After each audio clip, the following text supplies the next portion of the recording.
'Cause I just wanna go to the deep end. I just wanna technologies में आपका स्वागत है। आइए दोस्तों, iQOO Z9 को पूरा टेस्ट करके आपके सामने रिव्यू लेके आए हैं। आपको बड़ा मजा आएगा, एकदम डिटेल में बताएंगे। हमारे रिव्यूज आप लोग बड़ा पसंद करते हैं, उम्मीद है आपको आज का वीडियो भी अच्छा लगेगा। अब ये फोन काफी अफोर्डेबल रेंज में लॉन्च हुआ है। Dimensity 7200 आपको चिपसेट मिलती है, काफी सारी चीजें अपग्रेड लेके आया अगर हम उसको Z7 से कंपेयर करते हैं। लेकिन आज की तारीख में कॉम्पिटिशन बहुत बढ़ गया है, तो क्या ये दूसरे फोन्स जो आए हैं उनको कम्पीट कर सकता है, नहीं कर सकता है, और क्या ये स्मार्टफोन परचेज करना चाहिए, नहीं करना चाहिए, आज इसके बारे में डिटेल में बात करते हैं। सबसे पहली चीज यहां पर बात करेंगे इसके सॉफ्टवेयर की। अब यहां पर आपको FunTouchOS 14 Android 14 पर मिलता है, तो ये पहली चीज तो अच्छी है कि उन्होंने Android 14 दिया है, Android 13 नहीं दिया है। और उसके बाद 2 साल के ईयरली अपडेट्स और 3 साल के सिक्योरिटी पैचेस, तो ये चीज अच्छी है कि Android 16 तक आपको इस पर अपडेट्स मिलेंगे। बट यहां पर एक अपडेट आया था, मार्च सिक्योरिटी पैच अपडेट हुआ, ये मुझे अच्छा लगा। कैमरे से लेकर कुछ सिनेरियोस में उन्होंने फिक्सेस किए हैं, बग्स वगैरह इधर उधर, तो ये चीज यहां पर हुई है, तो अपडेट्स यहां पर आया है। बाकी इसमें hot apps, hot games, iQOO browser, V app store, इन सब के नोटिफिकेशंस आते हैं। ब्लोटवेयर्स यहां पर काफी है, ये सारी चीजें पहले से ना हो तो ज्यादा अच्छा हो, बट आप इन सबको डिसेबल कर सकते हैं, कोई भी जबरदस्ती नहीं है। इनफैक्ट यहां पर लॉक स्क्रीन के ऊपर भी आपको वॉलपेपर्स अलग अलग तरीके के दिखाई देते हैं, बट आप चाहो तो उनको भी डिसेबल कर सकते हैं। तो पहले से ही ये सारी चीजें अगर ना हो तो मेरे ख्याल से ज्यादा अच्छा हो। बाकी इधर उधर हमें कोई भी ऐसा बग देखने को नहीं मिला। उसके अलावा ओवरऑल जो एक्सपीरियंस है वो बढ़िया है।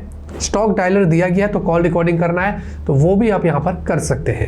डिस्प्ले की बात करते हैं, 6.67 इंच की फुल HD प्लस की आपको एक पंच होल डिस्प्ले मिलती है, क्योंकि iQOO Z7 में वाटर ड्रॉप था, यहां पर उन्होंने अपग्रेड किया और इस प्राइस पर जनरली ये होना ही चाहिए।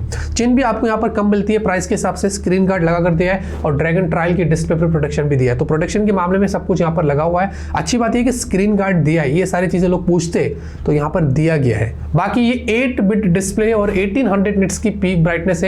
आउटडोर विजिबिलिटी इसकी काफी अच्छी थी, जो पीक ब्राइटनेस है, जो डायरेक्ट सनलाइट के अंदर जो विजिबिलिटी थी, हमने जब ज्यादातर चेक किया वो हमें काफी क्लियर दिखाई दिया, मतलब सारी चीजें हमें फोन में क्लियर दिख रही थी।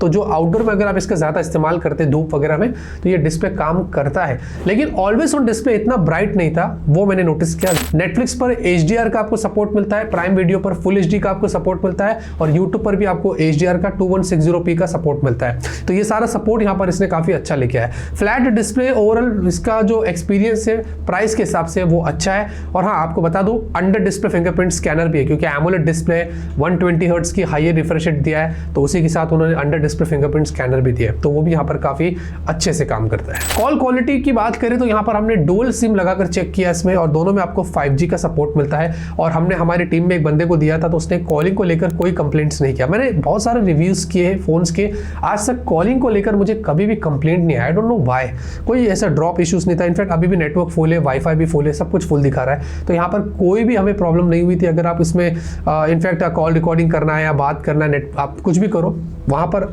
ऐसा कोई प्रॉब्लम नहीं था। बैटरी की बात करेंगे, 5000 mAh की आपको बैटरी मिलती है, 44 वोल्ट की चार्जिंग। अच्छी बात यह है कि चार्जर आपको बॉक्स में दिया गया है, बहुत सारी ब्रांड्स आजकल निकाल रही है, बट iQOO ने दिया है, अप्रिशिएटिंग बात है। और अगर मैं फुल चार्ज की बात करूं तो 0 to 100% 44 वॉट से लगभग 71 मिनट्स लगा, 1 घंटे से ज्यादा, 1 घंटा 10 मिनट आप पकड़ सकते हो, इतना टाइम इसको लगता है फुल चार्ज होने के लिए। लेकिन अगर मैं बैटरी ड्रेन टेस्ट की बात करूं तो हमने 99% पर रात के 1:30 बजे इसके अंदर 4K वीडियो प्लेबैक किया था यूट्यूब के ऊपर, और लगभग दोस्तों ये हमने काफी लंबे समय तक किया। अगर आप देखो कि सुबह के 7:30 बजे के आसपास ये चल रहा था, और बैटरी जो परसेंटेज था वो 43 पर आ गया था, मतलब मैक्स 56% ड्रॉप हुआ था। इससे ये पता चलता है कि ये तो हमने कंटिन्यूस प्लेबैक किया है। अगर आप इसको पूरा दिन यूज करेंगे तो ये आराम से आपको बैकअप देगा, उसमें कोई भी प्रॉब्लम नहीं होगा। तो ये मिक्स्ड यूज करो, गेमिंग करो, नॉर्मल टास्क करो, बैकअप जो आपको यहाँ पर मिलेगा वो अच्छा मिलेगा। हमने एक और टेस्ट किया था, ऑलवेज ऑन डिस्प्ले को कंटिन्यूसली लगाकर फोन को छोड़ दिया था, और ये भी कुछ हमने 2 घंटा टेस्ट किया था, और उसके अंदर भी कुछ 43 से कुछ 22 या ऐसा परसेंटेज ड्रॉप हुआ था, तो ये भी ठीक था, इसमें भी कोई इश्यूज ज्यादा हमें दिखाई नहीं दी। तो ओवरऑल बैटरी ड्रेन काफी अच्छा है, आपको पूरा दिन बैकअप इस फोन में आराम से मिलने वाला है। परफॉर्मेंस की बात करते हैं, इसमें MediaTek Dimensity 7200 चिपसेट, जी हाँ, ये सेगमेंट का पहला फोन है जो आपको ये वाली चिपसेट देता है, और यहाँ पर 4nm पर है, तो काफी बैटरी एफिशिएंट आपको चिपसेट मिलती है।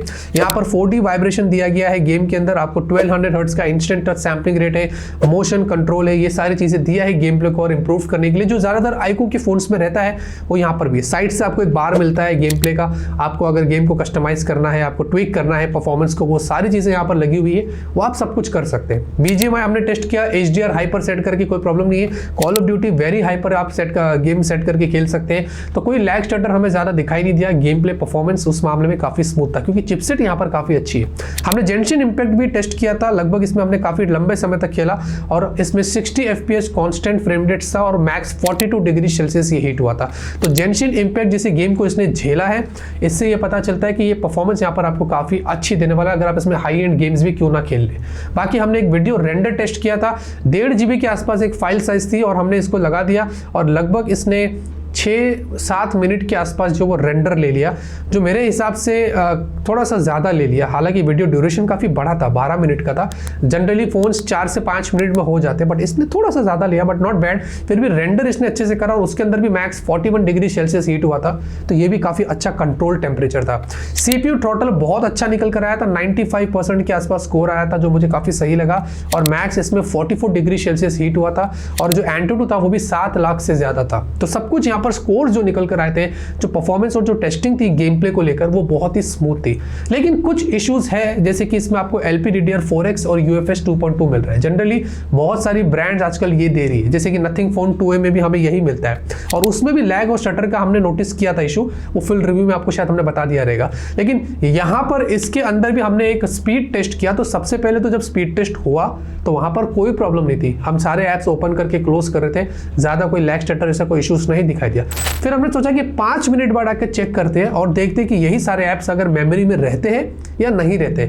हमने उसके बाद जब चेक किया तो ज्यादातर ऐप्स जो थे वो मेमोरी में नहीं थे, वो वापस से रीस्टार्ट हो रहे थे, तो ये मुझे थोड़ा ठीक नहीं लगा। और ये होता भी है क्योंकि रीजन ये है कि आपको LPDDR4X और UFS 2.2 मिलता है, तो रिजल्ट्स वैसे ही होंगे। लेकिन कुछ कुछ फोन्स कंट्रोल कर लेते, बट यहाँ पर ऐसा नहीं था, ज्यादातर सारे ऐप्स रीस्टार्ट हुए थे अपार्ट फ्रॉम Antutu, तो ये चीज यहाँ पर मुझे थोड़ी ठीक नहीं लगी। बाकी ओवरऑल परफॉर्मेंस की बात करते हैं तो ये फोन बहुत ही तगड़ा है। कैमरे की बात करते हैं, 50 मेगापिक्सल प्राइमरी सेंसर है, फिर आपको एक 2 मेगापिक्सल अलग से सेंसर दिया, बट यहाँ पर कोई भी अल्ट्रावाइड सेंसर नहीं है। एटलीस्ट 2 मेगापिक्सल की जगह अल्ट्रावाइड सेंसर होता तो ज्यादा बेहतर होता था। और यहाँ पर Sony IMX882 वाला सेंसर है, तो सेंसर बहुत अच्छा इस्तेमाल किया गया है और आपको OIS भी मिलता है और 4K वीडियो का सपोर्ट मिलता है मैक्स 30 FPS पे, जहाँ पर 720p पे 240 FPS आपको स्लो मोशन वीडियोस मिलते हैं। उसकी भी क्वालिटी अगर आप देखते हैं तो काफी अच्छे स्लो मोशन वीडियोस आप यहाँ पर जो वो निकाल सकते हैं। अगर आप मैं सेल्फी की बात करूँ तो 16 मेगापिक्सल की सेल्फी है और फुल HD 30 FPS आपको सेल्फी में सपोर्ट मिलता है। बाकी कैमरे में आपको पोर्ट्रेट के अंदर 1x 2x का सपोर्ट मिलता है, आपको सेल्फी में नाइट मोड भी दिया गया है, सुपर मून वाला आपको एक फीचर मिलता है, तो ये सारे एक्स्ट्रा फीचर्स है जिसका आप फायदा उठा सकते हैं। मैं फोटोज की बात करूं अगर दिन के, तो बहुत ही अच्छे फोटोज निकल कर आए हैं। मैं ऑनेस्टली कहता हूं iQOO ने यहाँ पर काफी अच्छा काम किया है। आजकल देखा जाए तो iQOO के फोन्स में कैमरा काफी इंप्रूव्ड हो रहा है और ये वाला फोन उनका एक सबूत है। यहाँ पर डायनामिक रेंज पर अगर आप गौर करते हैं बहुत अच्छा है, पोर्ट्रेट शॉट्स बहुत अच्छे हैं, कोई हायर कॉन्ट्रास्ट नहीं है, कोई ओवर सैचुरेशन नहीं है, एकदम नेचुरल वाइब्रेंट फोटोज निकल कर आते हैं। और यहाँ पर एज डिटेक्शन भी अगर आप देखोगे रियर पोर्ट्रेट से तो बहुत ही अच्छे निकल कर आए। यहाँ पर ओवरऑल दूसरे भी फोटोज में आपको दिखा रहा हूँ, स्काई पर अगर आप फोकस करते हैं, बिल्डिंग्स पर फोकस करते हैं, ट्रीज पर फोकस करते हैं, यहाँ पर सब कुछ बैलेंस्ड है, कुछ भी यहाँ पर ओवर नहीं किया गया, तो काफी नेचुरल फोटोज आप इस फोन से यहाँ पर निकाल सकते हैं। जितना मैंने नोटिस किया वो आपको दिखा रहा हूँ। In fact same goes for selfie, selfie भी काफी शार्प है, अच्छी है, एच डिटेक्शन भी अच्छा है। इनफैक्ट बोके भी देखेंगे और डायनामिक रेंज पर भी गौर करते हैं सेल्फी में, तो वहां पर भी काफी अच्छा काम किया गया। अगर मैं डे की बात करता हूं, अगर डे में सेल्फी वीडियो देखते हैं तो यहाँ पर ये भी काफी अच्छा है, डायनामिक रेंज यहाँ पर काफी बढ़िया है, स्टेबलाइजेशन अच्छी है, ज्यादा जिटरिंग और ऐसा फ्लिकरिंग का कोई इशू हमें नहीं दिखाई दिया, तो काफी अच्छी सेल्फी वीडियोस आप निकाल सकते हैं। Same goes for rear, rear में भी अगर आप देखेंगे वीडियो जो डे में निकल कर आया था वो बहुत ही इंप्रेसिव है, काफी अच्छी क्वालिटी के वीडियोस आप डे में भी यहाँ पर निकाल सकते हैं। नाइट के फोटोज भी यहाँ पर काफी अच्छे हैं, अगर आप नाइट में रियर पोर्ट्रेट देखते हैं तो शॉट्स काफी अच्छे हैं, बुके शॉट्स वगैरह बढ़िया निकल कर आए। और अगर आप अच्छी लाइटनिंग कंडीशन में जाएंगे तो आप फोटोज अच्छे निकाल सकते हैं। अगर आप थोड़ा डार्क जाएंगे तो फोटोज इतने खास नहीं होते, लेकिन लाइटनिंग कंडीशन पे डिपेंड करता है कि आप कैसे फोटोज क्लिक करते हैं। बाकी नॉर्मल फोटोज भी अच्छे, लेकिन फ्लैर्स यहाँ पर काफी दिखाई देते हैं। अब इसमें कोई वो जाइस वाला तो सेंसर लगा नहीं है, वीवो वाले कोई सेंसर्स तो है नहीं कि आपको वो कंट्रोल करके देगा। ये एक बजट स्मार्टफोन है तो फ्लैर्स आपको नाइट में ज्यादातर दिखाई देंगे।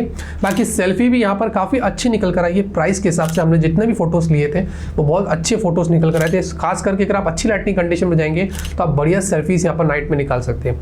वीडियो की बात करें तो वीडियो रियर नाइट में काफ़ी अच्छा है। प्राइस के हिसाब से मैं बहुत इंप्रेस था।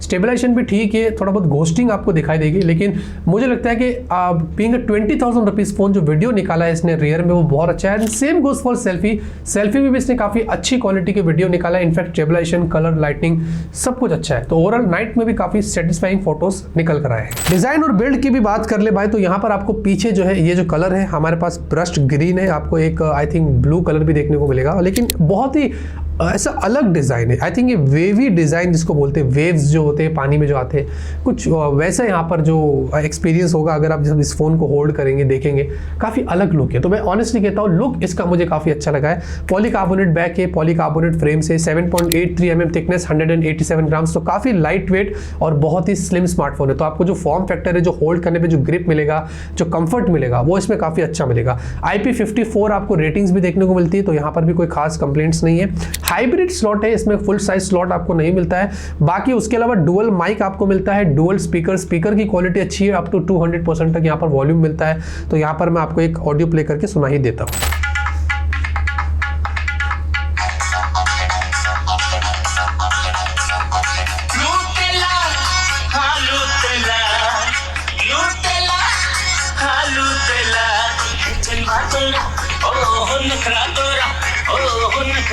रमजान है, डांस नहीं करना है वरना रोजा लग जाएगा। फिर धीरे धीरे मुझे समझ में आ गया कि भाई अगर इस रास्ते को फॉलो करते हैं तो अपना खात्मा बहुत बुरी तरह होने वाला है। अगर मैं सेंसर्स और कनेक्टिविटी की बात कर लूँ तो आपको इसमें मल्टीपल 5G बैंड्स यानी कि 8 5G बैंड्स मिलते हैं। वाईफाई 6 यहाँ पर है, ब्लूटूथ 5.3 है, ये दोनों अच्छा और लेटेस्ट है। वाइड वन L1 है, कैमरा टू API और सारे सेंसर्स का आपको यहाँ पर सपोर्ट मिलता है। तो ज्यादा दोस्तों बात करते हैं इसकी प्राइस की। 8,128 20,000, 8,256 22,000। ऑफर पर जब आया था तो आपको ये 18-19,000 तक भी मिल जाता था, अंडर 20,000 की कैटेगरी पर है। मैं आपको ऑनेस्टली कहता हूँ इसकी जो परफॉर्मेंस है वो बेस्ट है। यहाँ पर आपको एक चीज़ प्राइस के हिसाब से बहुत अच्छी देखने को मिलेगी। डिस्प्ले बहुत अच्छा है, बैटरी काफ़ी अच्छी है, डिज़ाइन अच्छा है, कैमरा बहुत अच्छा है। हाँ, सॉफ्टवेयर में जैसे कि मैंने कहा कि आपको पहले से ही सब ये ब्लूटूथ वगैरह नहीं थे तो अच्छा होता है, लेकिन वो भी आप डिसेबल कर सकते हैं, आपका एक्सपीरियंस और स्मूथ कर सकते हैं। ओवरऑल दोस्तों मुझे लगता है कि प्राइस के हिसाब से काफ़ी तगड़ा स्मार्टफोन है। अगर आपको लगता है कि आपको एक हाई परफॉर्मेंस वाला फ़ोन चाहिए, एक अच्छा डिसेंट कैमरा चाहिए, तो डेफिनेटली इस फ़ोन को मैं आपको रेकमेंड कर सकता हूँ और आप इस फ़ोन को कंसिडर कर सकते हैं। ये था हमारा full review iQOO Z9 after 20 to 25 days. कैसा लगा ये वीडियो कमेंट में ज़रूर बताना, लाइक करिए, सपोर्ट करिए। फुल रिव्यूज़ के लिए हमने स्टार्ट किया है, कंपैरिजन भी अभी ज़्यादातर लेके आएंगे आप लोगों के लिए। तब तक के लिए ऑलवेज कीप स्माइलिंग।